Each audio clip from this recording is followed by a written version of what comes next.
Good afternoon, Jacks and Jills. I am on SirDimwi, and this is 3-Minute Meta. In this first installment, we are going to cover zones, specifically attack, defensive, and neutral zones. Before we start, everything I cover in these videos are just basic guidelines to help get you more familiar with the meta. These represent only my interpretation of the meta, and it may not be shared by everyone. So we'll begin with an analogy. In the game of basketball, the court is split into two halves. To your team, these are the offensive and defensive zones. The defensive zone is the half occupied by your team's goal, and the offensive zone is the half occupied by the other team's goal. Hockey does this as well with offensive and defensive zones, but hockey also adds a neutral zone in the center of the ice. In both sports, it is the rules of the game that define the zones and thus influence the strategies that teams develop around them. And in Echo Arena, we effectively take this concept of zones one step further. It is common, even the norm, to identify the two halves of the arena as the offensive and defensive zones from your team's perspective. But in practice, what you effectively have are two defensive zones, two neutral zones, and two attack zones.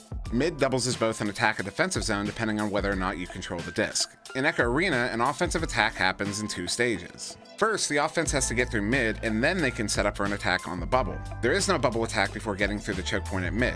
In the analogy we started with, where game rules were what define the zones, here it is a level design of the arena, i.e. the geometry, e.g. this choke point, that creates this unique defensive zone. So then what is a neutral zone? For offense, this is a zone in which you tend to stage your attacks from. For defense, this is basically a zone that you do not overcommit defensive coverage to.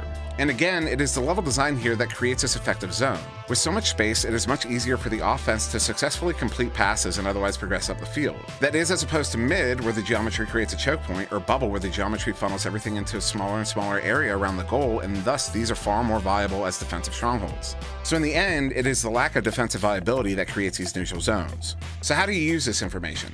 On offense, it's good to be able to predict how and where the defense will be setting up to defend. Conversely, on defense, it is good to know where your geographic strengths are, that is, what areas of the map provide you with advantages on defense. This knowledge can inform you while devising both offensive and defensive strategies and plays, and may better help you make necessary adjustments during a real game.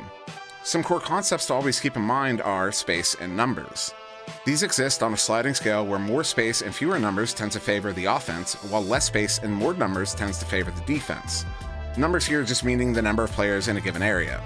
Now with all that said, what are your thoughts? Does this help you visualize the game any better? Do you completely disagree with what I had to say? Or maybe you had some questions or even a potential topic for a future 3-Minute Meta. Please leave them all in the comments below this video. I will be reading through all of them, so feedback is greatly appreciated. But that's it for this installment of 3-Minute Meta, and the next we're going to cover offensive joust schemes. I've been SirDimwi. Please like, share, and subscribe, and have a wonderful day.